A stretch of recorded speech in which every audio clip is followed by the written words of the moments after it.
Makikita ninyo, ating unit is nagbi-blink siya. Kaso, hindi naman siya nagdi-display kung ano yung particular na error niya.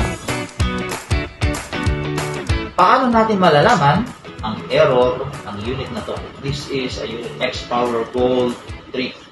Makikita ninyo, ating unit is nagbi-blink siya. Kaso, hindi naman siya nagdi-display kung ano yung particular na error niya. So, gagawin natin, we will use the Magic Remote Control. Merong mga 4 na buton dyan. Check, clock, filter, reset. Pindutin natin yung check button at itutok sa unit.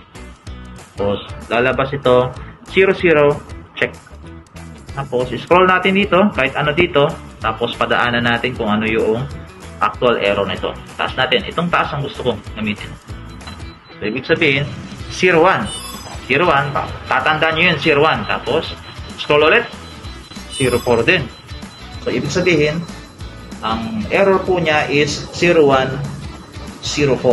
Check codes, tapos pag-check, lalabas yung check dito, tapos i-scroll mo lang para lumabas ko yung ano yung particular na error sa kanya, tapos magre-refer tayo dun sa ating service manual. So that's how to check the error codes for X-Power Gold 3 and other carrier products.